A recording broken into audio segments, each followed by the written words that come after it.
fue presidente del Colegio de Abogados en la provincia de El Azuay, también fue decano de la Facultad de Jurisprudencia en la Universidad de Cuenca. Doctor Castro, bienvenido. Usted ha planteado que la nueva Constitución podría significar un salto al vacío. ¿Cuáles son los principales retrocesos que anticipa en materia de derechos y garantías? Buenos días, Gustavo. Gracias por la entrevista. Efectivamente, yo he sostenido eh, algunos aspectos que pueden constituir una regresividad jurídica y democrática a partir de algunas pistas que nos ha dado el gobierno nacional y sobre todo por la teoría y práctica, en definitiva, de este gobierno, porque hemos tenido ya experiencia durante algún tiempo con el régimen actual. Hemos conocido de sus declaraciones y podemos percibir cuál sería la perspectiva de los contenidos de la nueva Constitución, si es que gana la consulta. Y entre los aspectos principales, mi preocupación se centra en que tendremos realmente un cambio de paradigma en múltiples aspectos. Hablo del paradigma, del modelo político, ideológico, cultural que se plasme en la nueva Constitución. El principal tema radica en la posible regresión que se tenga en el sistema de derechos y garantías. Hoy tenemos una Constitución que tiene un listado de derechos y clasifica los derechos por diferentes grupos poblacionales, inclusive haciendo en particularidades necesarias de derechos para cada sector de la población, pero a su vez establece un listado de garantías tanto jurisdiccionales, políticas públicas y garantías en el orden normativo para que esos derechos puedan tener vigencia. Es posible entonces que podamos dar un salto y una regresión a un modelo típicamente liberal en donde había un catálogo de derechos pero con insuficientes o mínimas garantías. Por otro lado, está en juego también el capítulo referido al tema de la interpretación de los derechos, que es muy importante. Hoy el artículo 11 de nuestra Constitución, en el sentido que da una serie de pautas para cómo interpretar los derechos y para que estos tengan realidad. Todos los principios pueden quedar enraicidos para justamente tratar de limitar los derechos, porque hoy en el día la Constitución se esfuerza para que los derechos tengan realidad, especialmente derechos económicos, sociales, culturales, y establece además garantías para que el Estado no intervenga tampoco en la esfera de la libertad de las personas, en lo que se llama la autonomía de la voluntad individual. Estos como aspectos que nos llevan a la atención de lo que pueden ser afectados. Pero también las regresiones pueden darse en otros ámbitos. Por ejemplo, en el tema del ejercicio de la democracia directa, pues allí peligra que se dé una amplitud en el tema de las consultas populares, especialmente de los gobiernos autónomos descentralizados. Se trataría de limitar este derecho de democracia directa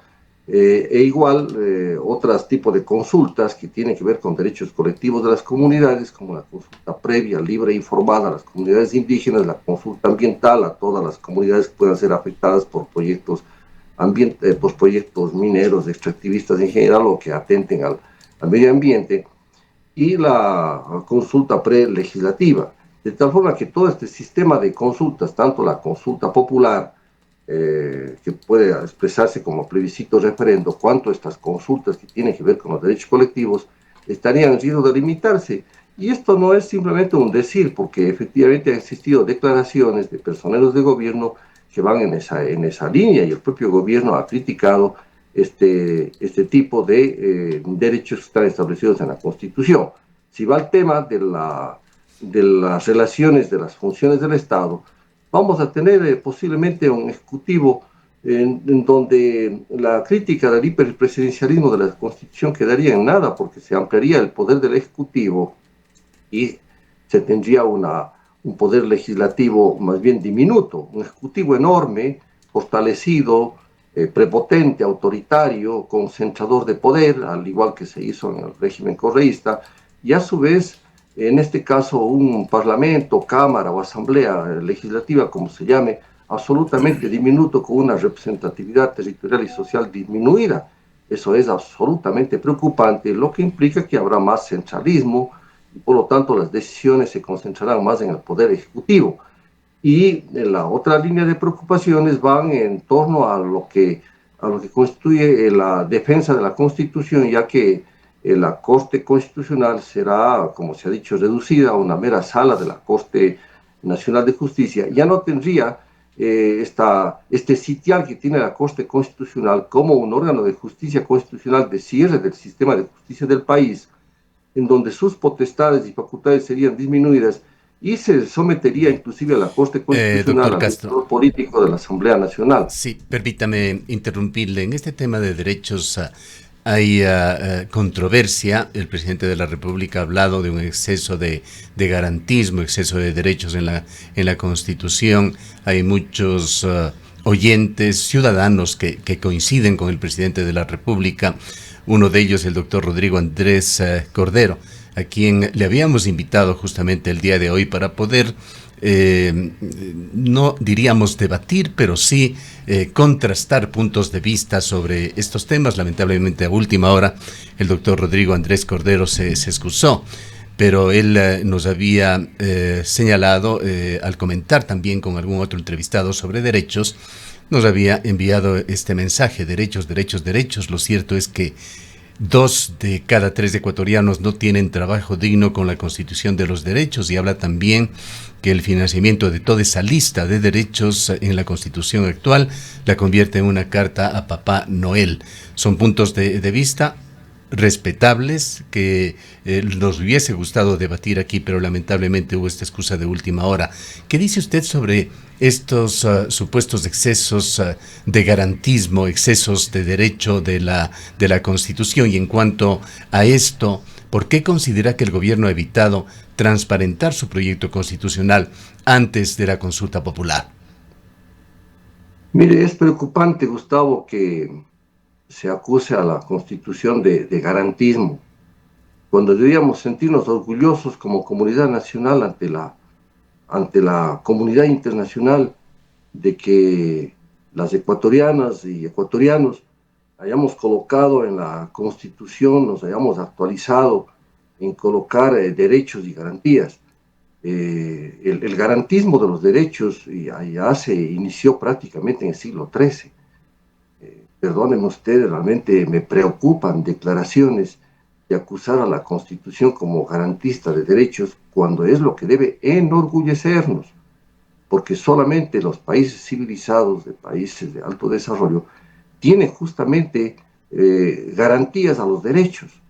Y los países donde hay más derechos y más garantías son los países más seguros, que han construido sociedades civilizadas, democráticas, respetuosas de la dignidad de las personas, porque la dignidad humana es el centro del quehacer del Estado y de la convivencia democrática. Para mí, permítame decirlo, Gustavo, con absoluta entereza y en forma directa, repugna escuchar esto que se plantea como denostar a la Constitución por ser garantista de derechos. ¿Qué pasó? Pues, ¿dónde estamos?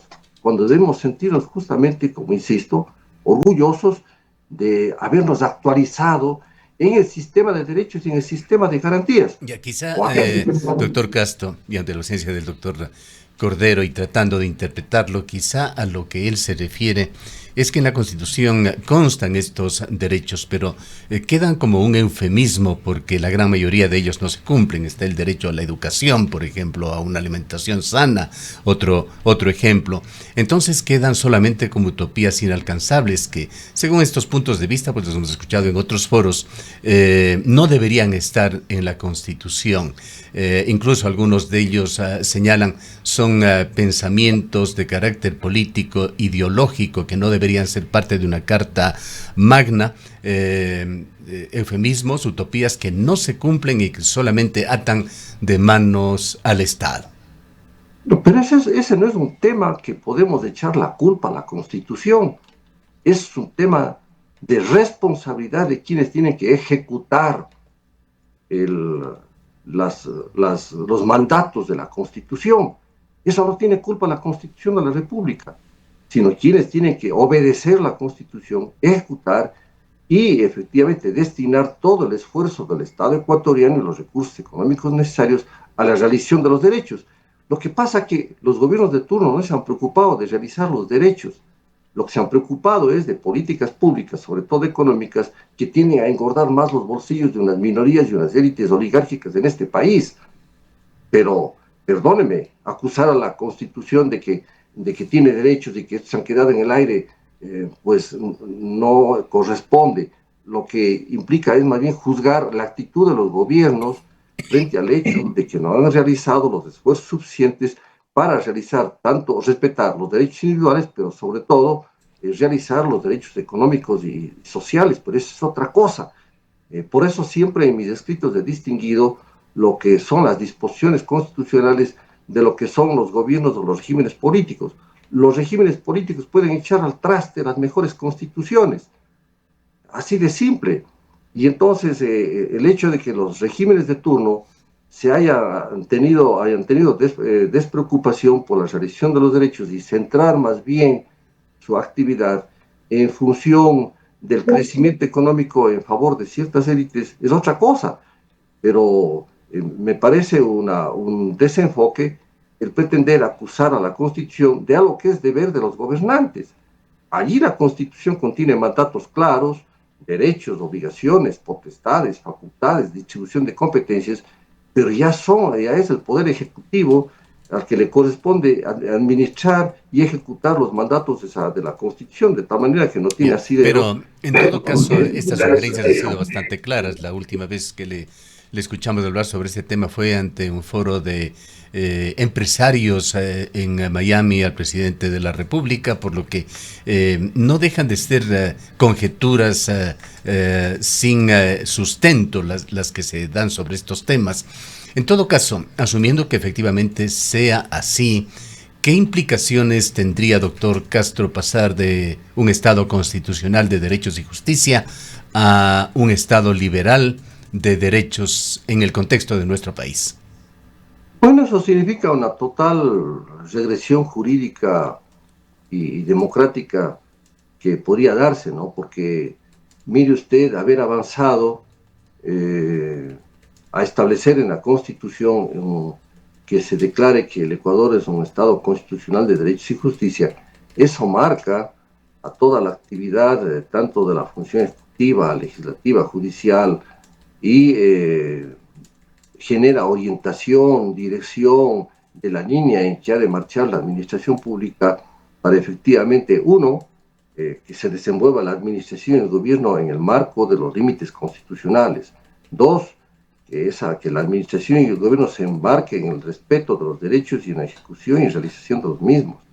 Tres, que efectivamente ese Estado implica que las autoridades apliquen la Constitución en forma directa y sobre todo consideren que los fines del Estado son fines de la realización de los derechos. Es uno de los fines primordiales del Estado, la realización de los derechos al margen de cualquier diferenciación que existe en la sociedad. De tal manera que el artículo 1 de la Constitución impone un sello a toda la Constitución de la República con esta declaración.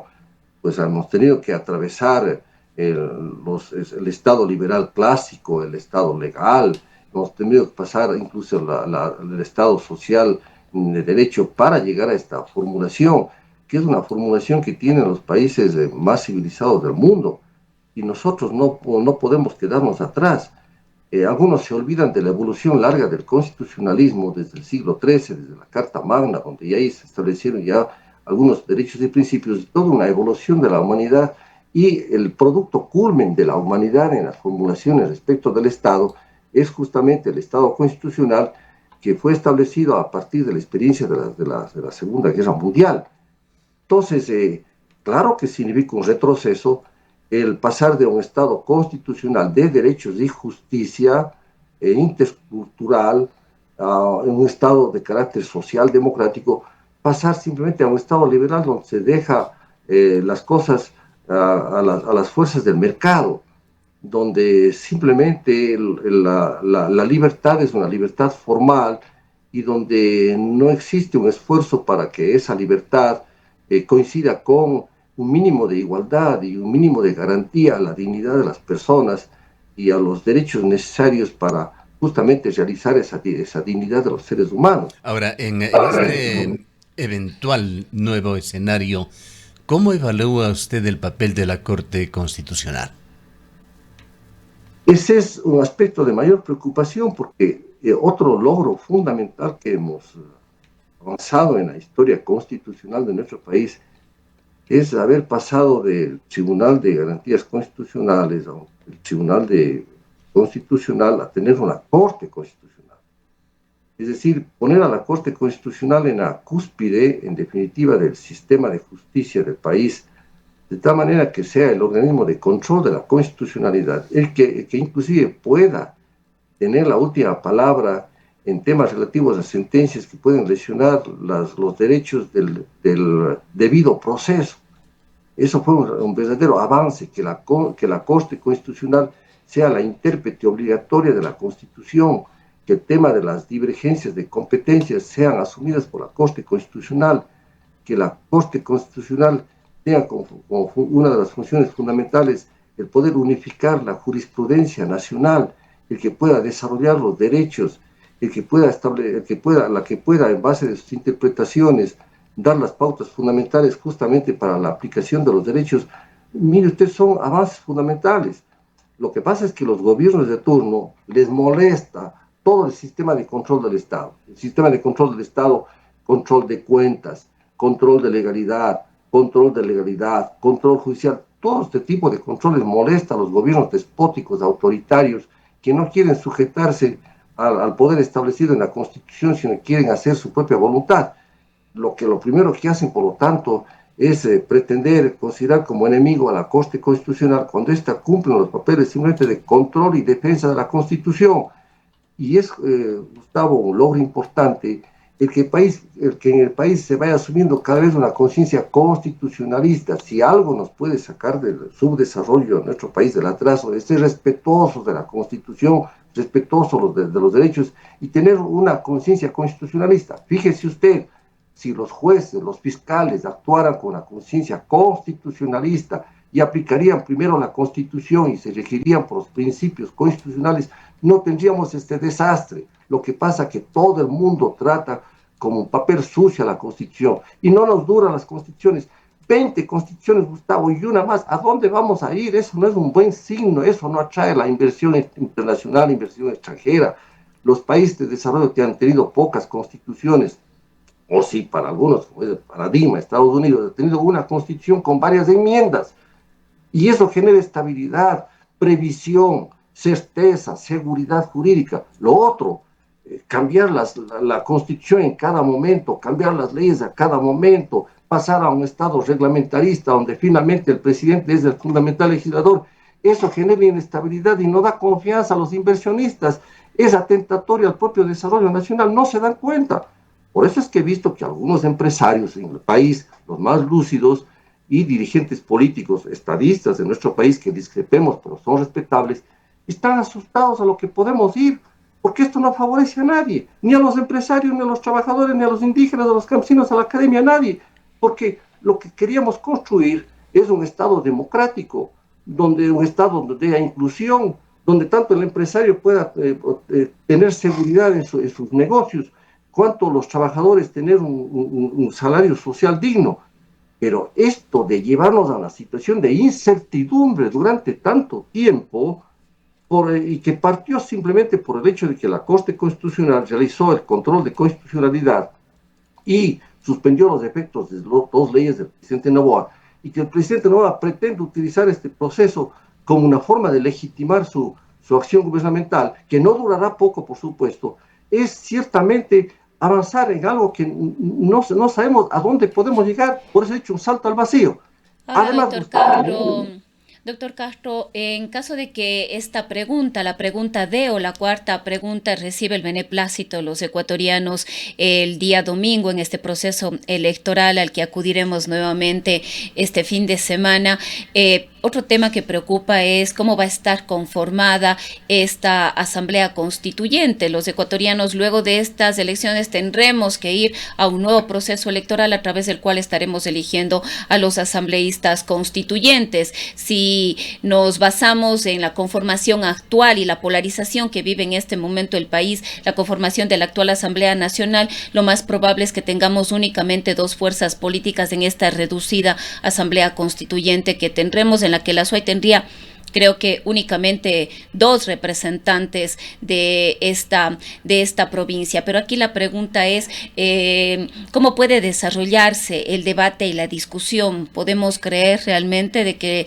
el correísmo o el sector de la Revolución Ciudadana va a hacer oposición a las propuestas y a los planteamientos del gobierno nacional, que es el que nos ha convocado a sentarnos ante la posibilidad de la construcción de una nueva constitución? ¿Cómo ve usted estas posibilidades dentro de la Asamblea Nacional Constituyente que podría conformarse, pero además frente a toda la participación que sería urgente y necesaria de los más diversos sectores de la población?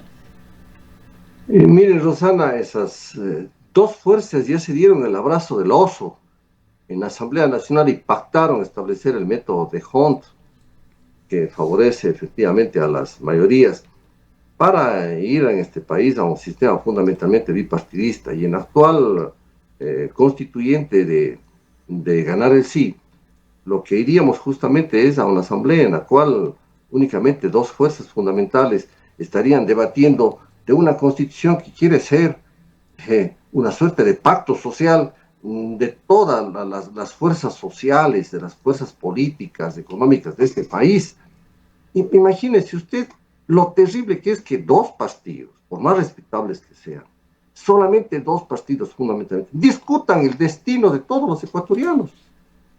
Y yo entiendo, son partidos representativos, pero no es que esos dos partidos representen en realidad a todos los sectores de la población ecuatoriana, a esta diversidad de sectores de la población ecuatoriana.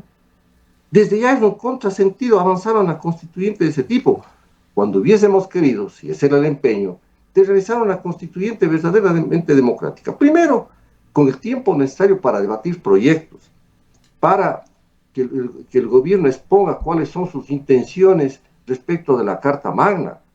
Luego, garantizar que la Asamblea Constituyente sea representativa de todos los sectores sociales del país, porque nuestro país es diverso geográficamente, sociológicamente, culturalmente, diverso políticamente, en todos los sentidos un país complejo, y esto tenía que expresarse en la Asamblea Constituyente para que estas diversidades concurran en un verdadero diálogo nacional de encuentro para establecer una mejor carta política. Hubiésemos entendido de esa manera, pero no pues ir a una constituyente donde dos fuerzas con dos líderes que son dueños de esos partidos puedan decidir el tema nacional.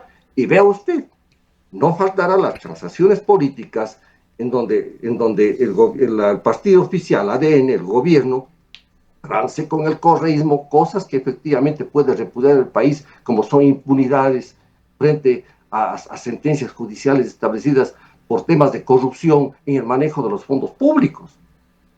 El país no se da cuenta, por eso yo veo que algunos están calladitos, algunos grandes ausentes en el país están calladitos, esperando posiblemente que gane el sí, porque saben que ha sido la forma, porque siempre han buscado la Asamblea Constituyente para, en esa situación, buscar transacciones políticas. ¿Qué transará el Doctor propio Castro? Volvamos en la parte final ya de este diálogo al tema de los derechos. Usted ha sido asesor jurídico del Cabildo por el Agua, importante, muy respetable organización ciudadana. Usted ha actuado y el Cabildo por el Agua ante las Cortes, ante las entidades de gobierno, con argumentación, muchas de ellas basadas, por supuesto, en la Constitución que nos gobierna. El Cabildo ha sido, por otra parte, promotor de la defensa de Quimsacocha, que devino en esa manifestación pública y democrática, probablemente la más importante de la historia de esta ciudad. La pregunta es, ¿cuánto pesaron los derechos constitucionales en este proceso? Y es público y notorio que la Cámara de la Construcción particularmente, se reunieron y sin ningún ambaje dijeron que van a arrasar con la Constitución de Montecristi. Le adiciono la pregunta, ¿qué elementos de la Constitución son los que más incomodan al sector minero y qué riesgos se cernirían nuevamente sobre Loma Larga si vamos a la Asamblea Nacional Constituyente?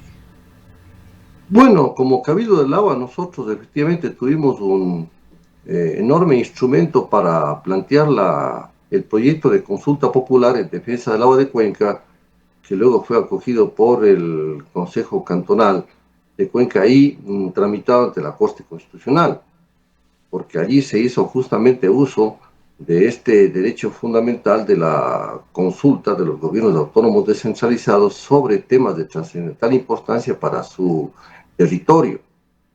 Y además, nosotros en ese proyecto de consulta popular, pues hicimos uso de todas las disposiciones constitucionales de la Constitución actual en torno a la precautelar el ambiente, los ecosistemas frágiles, el tema del agua, y sostener el hecho de que no se puede hacer explotación minera en las zonas de recarga hídrica de los ríos Tarqui, Yanucay, Machangara, Tomebamba y Norcay.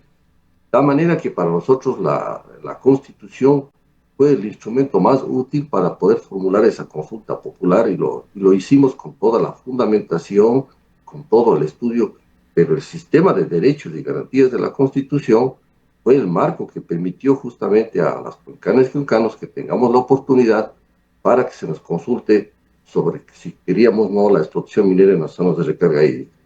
Ahora bien, de hecho, lo que pretende la Cámara de Minería y las empresas transnacionales es arrasar con la actual Constitución, porque les preocupa que esta Constitución establezca derechos fundamentales en función de la naturaleza, el ambiente, el agua, la soberanía alimentaria, la defensa de los territorios de las comunidades indígenas y campesinas, y eso obviamente impide que se pretenda realizar proyectos mineros en cualquier lugar. Nosotros como Cabildo del Agua hemos sostenido que nuestro punto de vista parte de la defensa del agua. No es una oposición simplemente antiminera, no. Hemos señalado que no se puede hacer actividad minera en fuentes de agua, humedales, bosques y vegetación protectores y ecosistemas frágiles. Eso tiene que entender la ciudadanía.